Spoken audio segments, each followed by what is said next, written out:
तो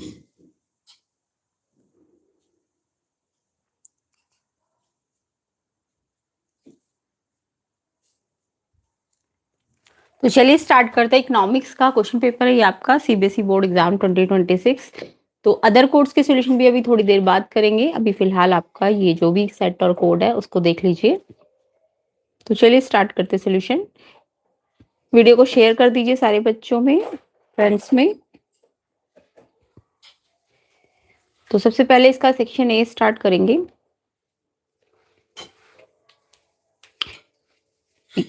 कैसा था एग्जाम, इजी था, हार्ड? कमेंट करना सारे बच्चे। तो देखिए सेक्शन ए मैक्रो इकोनॉमिक्स, सबसे पहले देख लेते हैं इसका।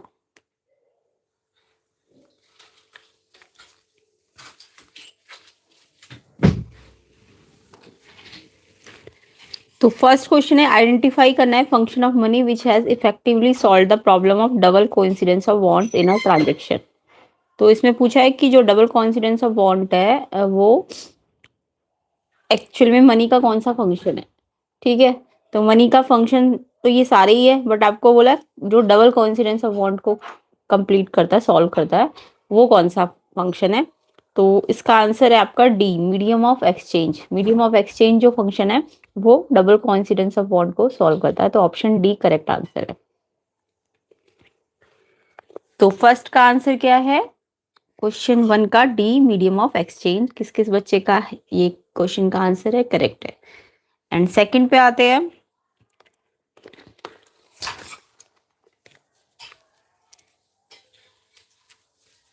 सेकंड देखिए, income generated from aircraft of Air India operating between Canada and England would be the added to domestic income NDPFC of which country.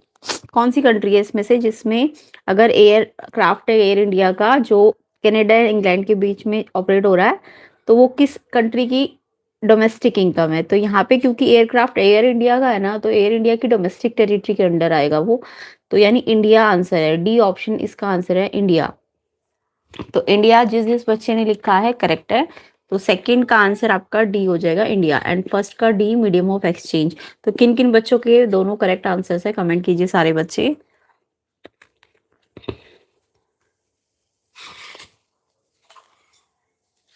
And other course के बच्चे भी अपना क्वेश्चन पेपर का पीडीएफ इस व्हाट्सएप नंबर पे भेज सकते हैं। तो अदर कोर्स के क्वेश्चन पेपर भी सॉल्व हो जाएंगे। पीडीएफ क्वेश्चन पेपर की आप सेंड कर देना इस व्हाट्सएप नंबर पे, थोड़ी देर बाद सबके क्वेश्चन पेपर सॉल्व हो जाएंगे। तो चलिए स्टार्ट करते हैं आगे के क्वेश्चंस।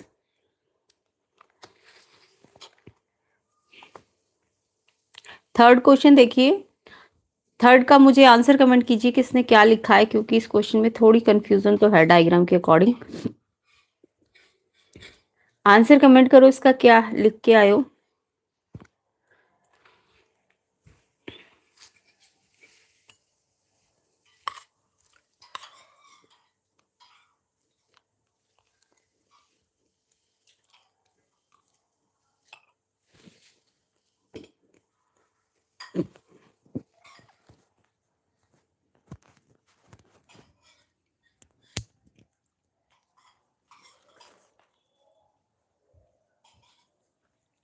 तो यहाँ पे देखिए ऑटोनॉमस कंजप्शन तो 100 है, ये तो फिक्स है ना।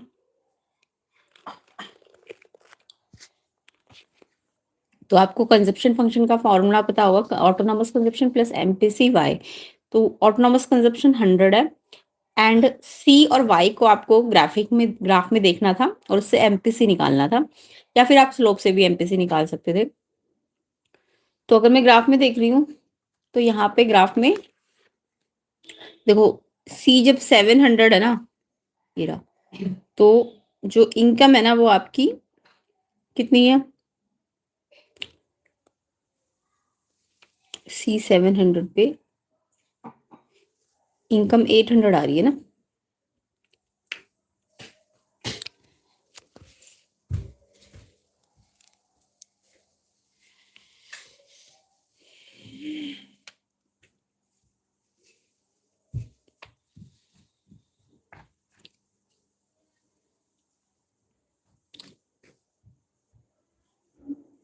ये 700 से 600 पे लाती हूँ, तो ये 800, 100 का डिफरेंस आएगा ना।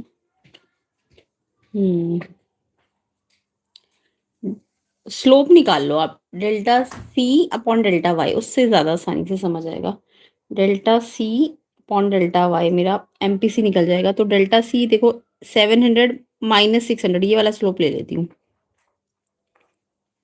तो इसमें ये 700 माइनस 600, तो ये क्या हो जाएगा 800 माइनस 700, मतलब 100 अपॉन 100, यानी कि नहीं,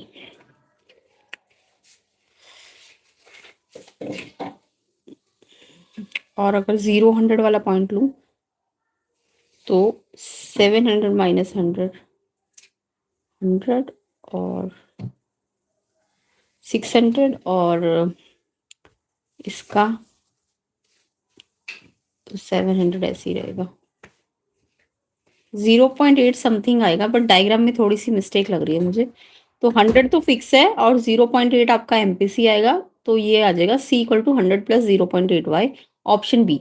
थोड़ा सा अप्रोक्सीमेटली आ रहा है अगर डायग्राम को देखूं तो मैं, तो यहाँ पे ऑप्शन बी पे टिक ज़्यादा करेक्ट आंसर है बी।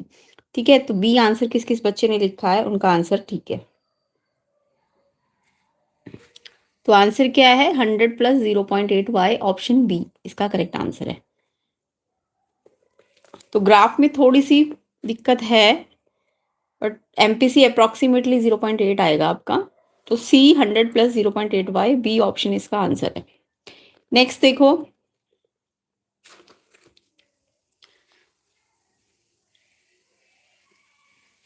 नेक्स्ट है क्वेश्चन 4। स्टेटमेंट 1 2 को आपको चेक करना था। Under the flexible exchange rate system और deficit surplus in the balance of payment automatically corrected. Flexible exchange rate में ये ऑटोमेटिकली करेक्ट हो जाता है।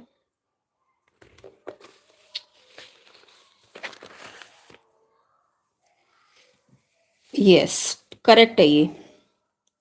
And statement 2 carry under the flexible exchange rate system there is always the possibility of over undervaluation of currency. No, ये incorrect है, यानी first वाला correct है बट सेकंड वाला इनकरेक्ट है। तो यहाँ पे ऑप्शन ए है आंसर। ऑप्शन ए इसका करेक्ट आंसर है। किस किस बच्चे ने ऑप्शन ए पे टिक किया है तो उनका करेक्ट आंसर है क्वेश्चन 4 का। तो क्वेश्चन 4 का आंसर क्या आ जाएगा, फर्स्ट करेक्ट है बट सेकंड वाला इनकरेक्ट है, ऑप्शन ए इसका आंसर है फोर्थ का। तो आई होप सबने यही आंसर लिखा होगा। नेक्स्ट क्वेश्चन पे आते हैं। नेक्स्ट क्वेश्चन देखिए, तो हिंदी वालों को भी आंसर पता ही चल रहे होंगे, है ना। सेकंड का आंसर बी है, सेकंड ये थर्ड है, थर्ड का आंसर बी है एंड फोर्थ का आंसर आपका ए हो जाएगा। ठीक है, नेक्स्ट देखिए,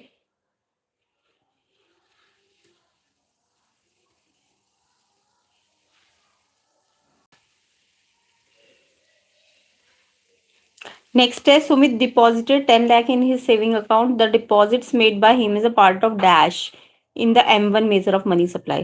तो M1 में आपने पढ़ा होगा, M1 में क्या क्या आता था आपका, करेंसी हेल्ड विद पब्लिक होता है, करेंसी विद पब्लिक और डिमांड डिपॉजिट। तो यहाँ पे डिमांड डिपॉजिट्स आप लोगे विद कमर्शियल बैंक।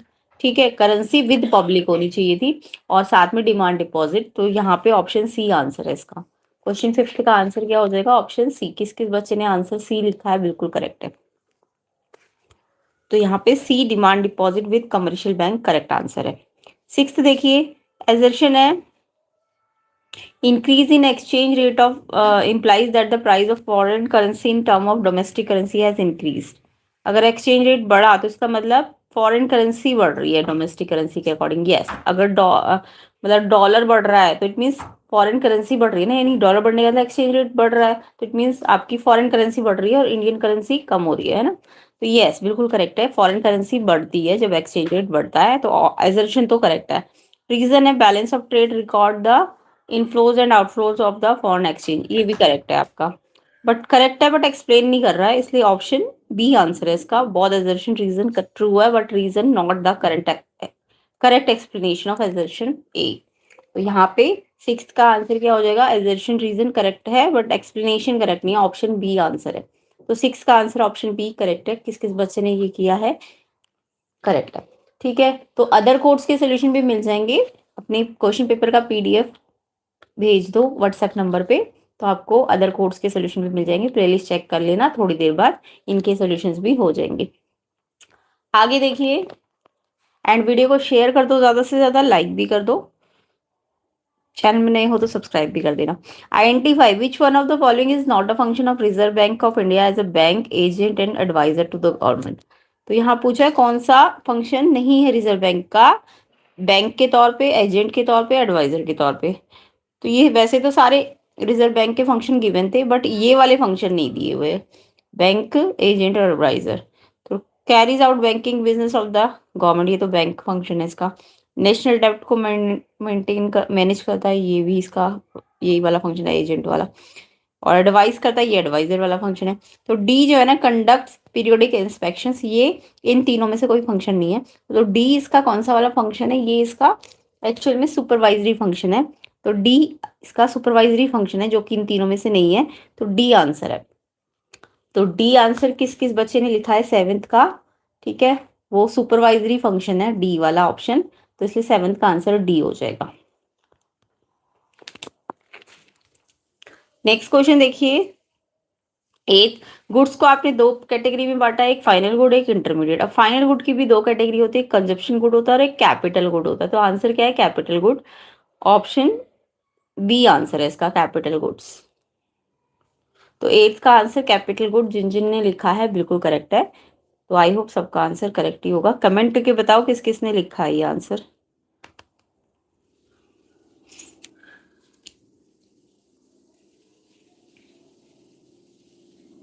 नेक्स्ट देखिए 9th क्वेश्चन,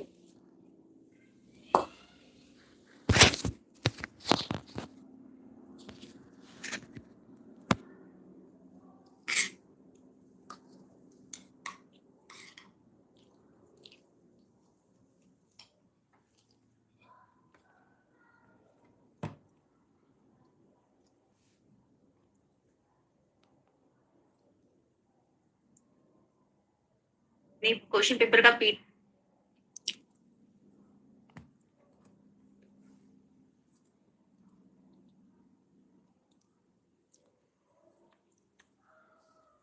क्वेश्चन पेपर का पी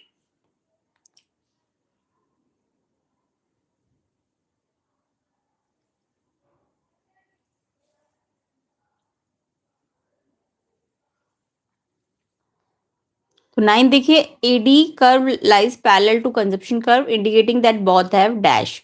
तो एडी और जो कंजप्शन कर्व होता है ना, एक दूसरे के पैरेलल होता है। इसका मतलब क्या है, सेम कंपोनेंट है, no. Different slope, no. Inverse relationship, no. Same slope, इनका स्लोप सेम होता है, इसलिए ये एक दूसरे के पैरेलल चलते हैं। आपको पता भी है ना, एडी क्या होता है, एडी होता है सी प्लस आई, और आई आपका कांस्टेंट है, दैट्स वाई सी और एडी का जो स्लोप है वो सेम है। एमपीसी होता है इनका slope, marginal propensity to consume.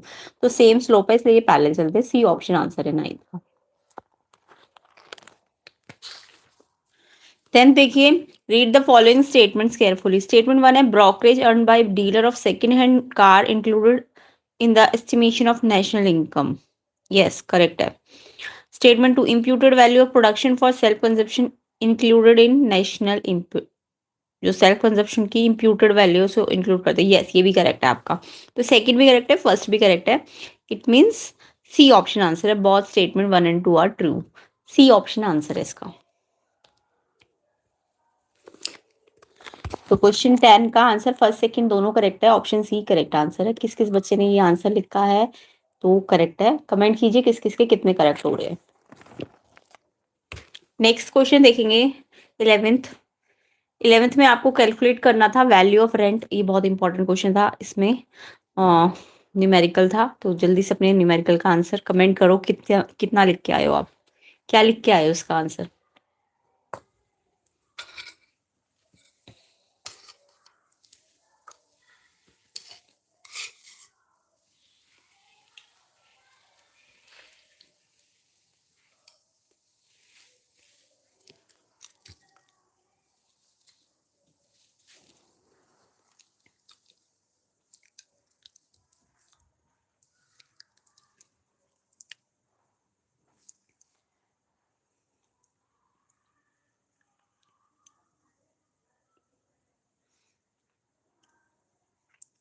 GDP दिया हुआ था आपको मार्केट प्राइस पे 200, तो इसी का फॉर्मूला लगाना था आपको, एंड ये सारे फॉर्मूले में वैल्यू रख के रेंट निकल जाता।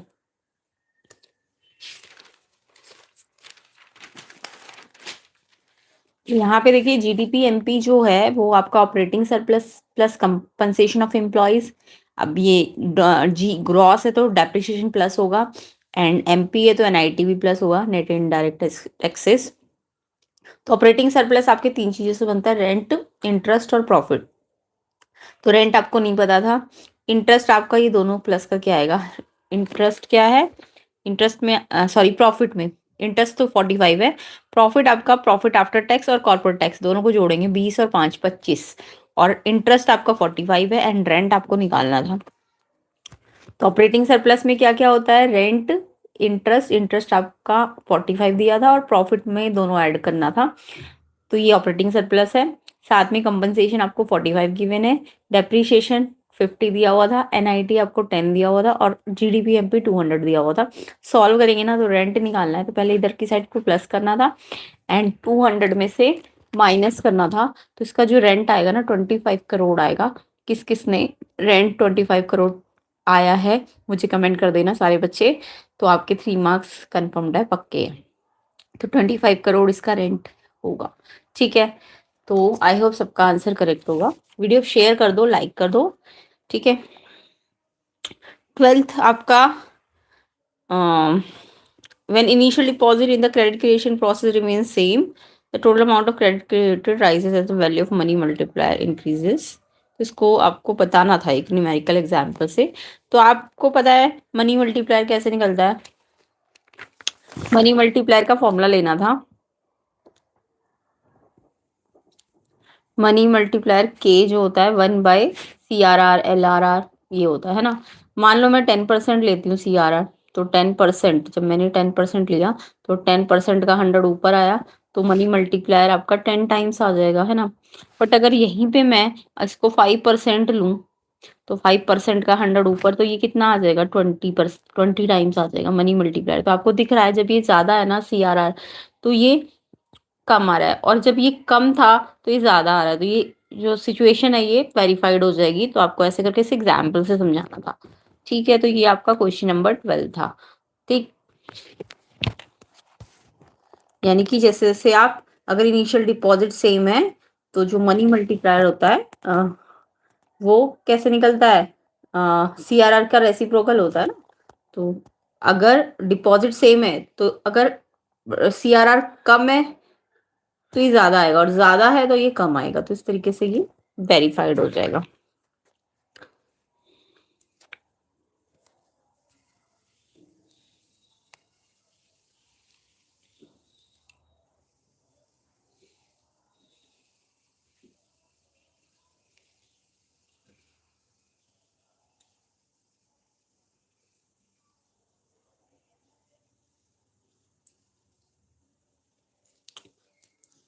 तो total money creation initial deposit into के मनी मल्टीप्लायर होता है, और फिर यानी इनिशियल डिपॉजिट सेम है तो के पे डिपेंड करेगा, इसलिए के आपका चेंज हो रहा है ना। इसके बाद central bank maintain reserve of all commercial bank and use to settle interbank claims, do you agree with the given statement. Yes agree, ठीक है, क्योंकि ये क्या है, क्लियरिंग हाउस फंक्शन जो है इसका वो बताता है कि ये सेंट्रलाइज अकाउंट है, जितने भी कमर्शियल बैंक है contain maintain cash reserve account with the central bank, ठीक है। तो ये कॉमन कस्टोडियन है, फंड्स का कस्टोडियन है। सेटलमेंट करता है, banks have claims against each other, तो सेंट्रल बैंक सेटल करता है उनके क्लेम्स को इस तरीके से। और एफिशिएंसी की बात करें तो prevent the physical transfer of huge amount of cash between banks reducing risk, तो इस तरीके से ये क्या करता है, रिजर्व सारे कमर्शियल बैंक के यस इंटरबैंक क्लेम्स को सेटल कर रहा है। ओके, नेक्स्ट क्वेश्चन देखो, implementation of export promotion scheme. इसमें आपको लिखना था इससे एक तो इंक्रीज इन एक्सपोर्ट होता है गुड एंड सर्विसेज का अगर प्रमोशन स्कीम चल रही है, और बीओपी की बात करें तो जो करंट अकाउंट है वो इम्प्रूव होगा बैलेंस ऑफ पेमेंट का, जिससे ट्रेड डेफिसिट कम हो जाएगा, है ना, या फिर ट्रेड सरप्लस बढ़ जाएगा। तो इस तरीके से आपको इसे समझाना था। और ट्रेड सरप्लस का मीनिंग क्या होता है, ट्रेड सरप्लस का मतलब जब आपका value of country visible export exceed हो विजिबल इम्पोर्ट से, विजिबल एक्सपोर्ट ज़्यादा हो विजिबल इम्पोर्ट से, ठीक है, गुड्स का, तो ट्रेड सरप्लस होता है।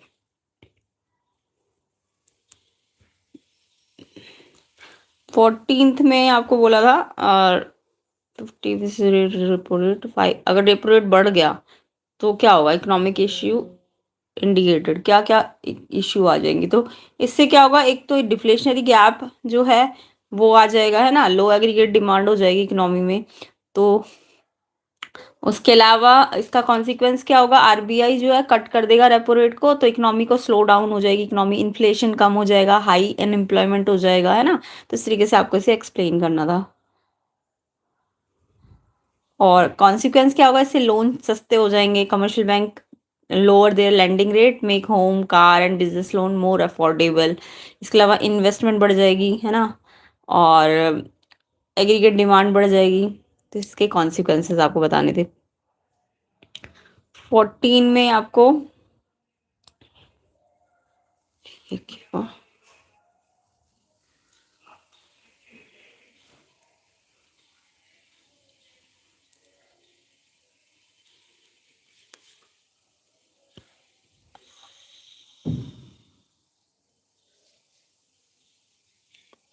14,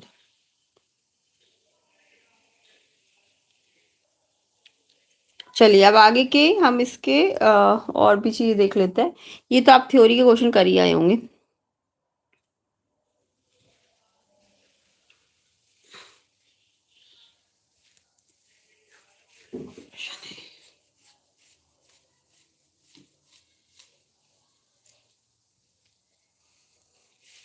इसमें आपको क्या निकालना था, जीएनपी डिफ्लेटर निकालना था। तो जीएनपी डिफ्लेटर इसमें आएगा आपका nominal GNP upon real GNP into 100 करना था आपको।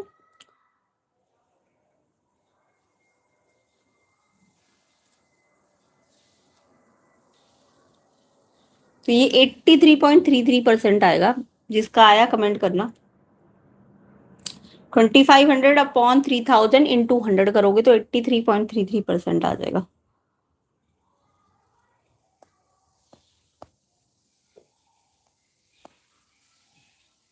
इसके बाद क्या है ये,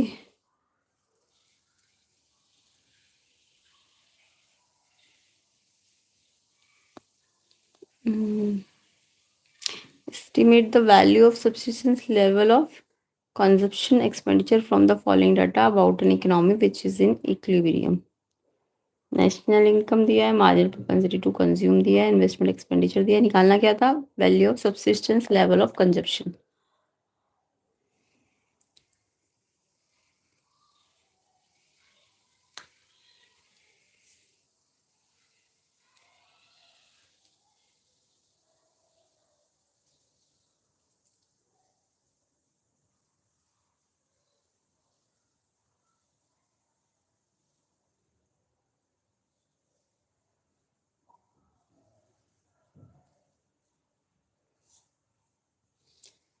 वाई दिया है, एमपीसी दिया है और आई दिया है आपको,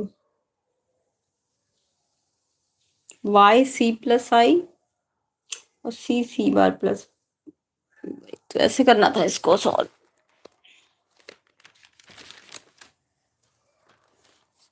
क्वेश्चन 17 देख लो कैसे होगा।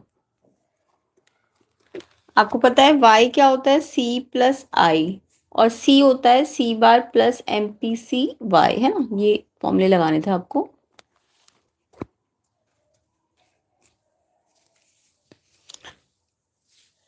तो y c की जगह c bar plus M P C Y plus I, C की जगह ये पूरा कंजप्शन का फॉर्मूला ले लिया, साथ में आई। अब y से y कट सकता, y आपको दिया हुआ था 1500, सी बार नहीं पता, ये 0.8 दिया, मार्जिनल प्रोपेंसिटी टू कंज्यूम 1500 आपका y है और i आपका 150 था। 1500 पहले तो ये 150 को प्लस है तो यहाँ लाके माइनस कर दो, या फिर पहले से रहने देते, ये कितना आएगा, 15 जब 120 00, हाँ 3 0 लगेंगी, और फिर तो एक के बाद डेसिमल, साथ में 150 सी बार प्लस 1200 150 350 हो गया, और फिर 1500 से इसे माइनस करना था, ये आएगा 150, ये आएगा आंसर। किस किस बच्चे का इतना आया है वो करेक्ट है।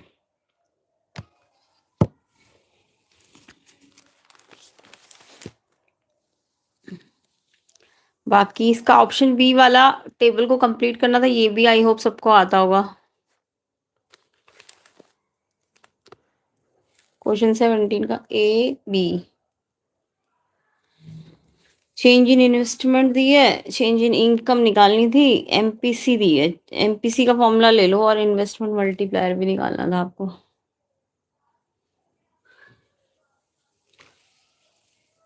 के निकाल लो पहले। के क्या होता है, 1/1 माइनस एमपी सी दिया हुआ है ना, हाँ एमपीसी माइनस करके आता है। के आपका 1/MPS होता है ना, तो 1 माइनस एमपीसी भी लिख सकते हो, 1/1 माइनस एमपीसी आपको 0.9 दिया हुआ है, तो ये आ गया 1.01 10 आ जाएगा। और आपको पता है के होता है आपका delta Y upon delta I, ये भी होता है, ये भी पता है ना आपको। तो के मिल गया 10, डेल्टा वाई नहीं पता, और डेल्टा आई आपको दे रखा है 10, 10 दे रखा है, 1000 1000 दे रखा है, तो डेल्टा वाई आ जाएगा आपका 1000 इंटू 10 10,000, तो डेल्टा वाई आ जाएगा। उसके बाद बस ये निकालना था डेल्टा। सेम ऐसी नेक्स्ट वाला देखो, उसमें भी ऐसे ही करना था। जो बी वाला है, ये तो ए वाला है, ये ए वाला है, बी वाले में आपको क्या दिया हुआ था, 4 दिया है मल्टीप्लायर, तो उससे एमपीसी निकाल लो। 4 बराबर 1/1 माइनस एमपीसी, सॉल्व करोगे तो एमपीसी आ जाएगा 0.75 करके देखना। तो डेल्टा आई निकालना है, तो डेल्टा वाई बाई के 4400 को 4 से डिवाइड कर दो, 1100, इतना आ जाएगा इसका आंसर। और जो सी की बात करें, सी का मैं जस्ट आंसर बता रही हूँ, के निकलेगा 5, और जो आपका डेल्टा वाई है वो निकल जाएगा आपका 6000।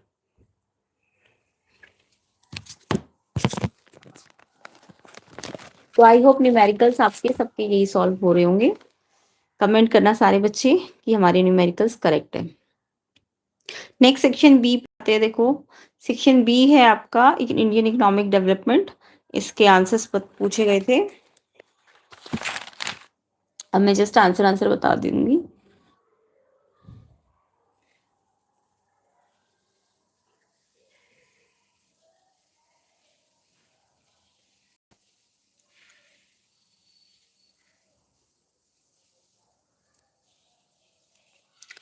Dash estimate India's national and per capita income, इसका आंसर है B, V K R V Rao, B option इसका करेक्ट है। 19 देखो, 19 में आपको बोला करेक्ट पेयर छाटो, तो इसमें करेक्ट पेयर आपका है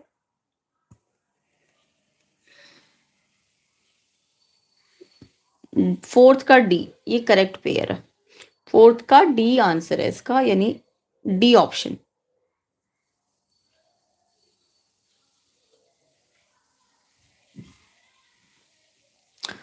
20 देखिए, growth of rural economy depend primarily on infusion of dash to realise higher productivity in agriculture, इसका आंसर है आपका कैपिटल, ए ऑप्शन आंसर है कैपिटल। किस किसने कैपिटल लिखा है, करेक्ट है। 21 देखिए,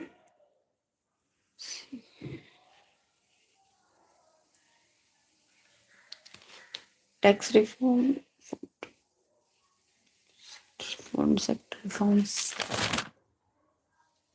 इसका आंसर सी है, financial sector reforms, C option answer है फाइनेंशियल सेक्टर रिफॉर्म्स।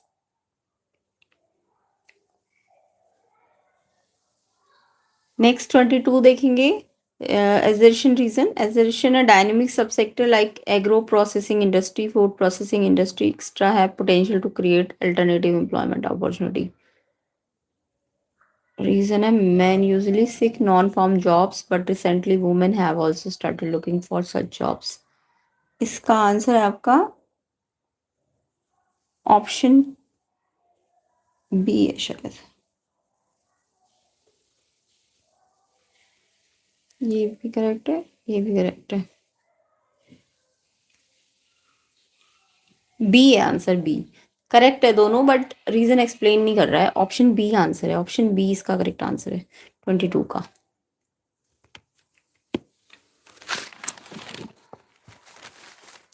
तो सेक्शन बी को देख लो एक बार। सेक्शन बी का 18 का आंसर जो है वो ऑप्शन बी है। बी के वी जो नाम है वो करेक्ट है। We K R B Rao, we K R B Rao, we K R B Rao, ठीक है। उसके बाद 19 का आंसर सेकंड का सॉरी फोर्थ ऑप्शन जो है ना, डी ऑप्शन, वो करेक्ट है। फोर्थ का डी, ये करेक्ट पेयर है। 20 का आंसर ए कैपिटल है एंड 21 का आंसर ऑप्शन सी है और 22 का बी है। एजर्शन करेक्ट है, रीजन भी करेक्ट है, बट एक्सप्लेनेशन करेक्ट नहीं है। ऑप्शन बी आंसर है। 23 देखेंगे।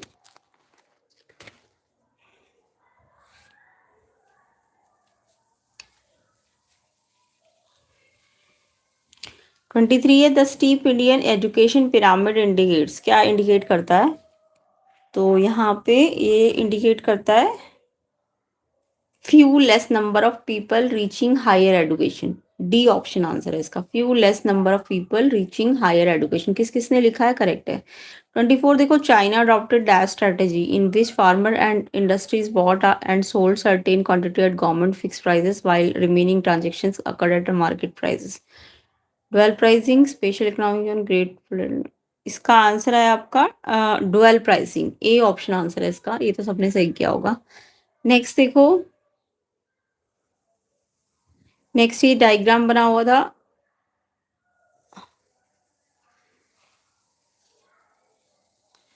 तो इसमें बोला है कौन सी स्ट्रेटेजी है जो सस्टेनेबल डेवलपमेंट में यूज हो रही है। तो इसका आंसर है आपका D, gobar gas in rural areas. Gobar gas in rural areas इसका करेक्ट आंसर है।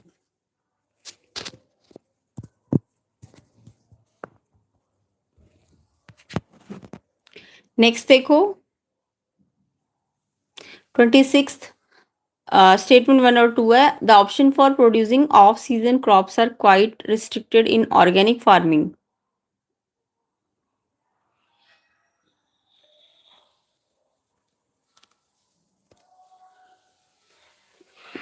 यस करेक्ट है। और help in substituting costly agriculture. Yes correct है ये भी। तो सी ऑप्शन है, बहुत statement 1 and 2 are true. C 1 and 2 दोनों स्टेटमेंट ट्रू है 26 का। तो 26 का क्या आंसर हो जाएगा आपका? सी, फर्स्ट और सेकंड दोनों करेक्ट है। और डी 25 का आंसर है एंड 24 का आंसर ए है, डुअल प्राइसिंग। 23 का डी है। नेक्स्ट देखो 27।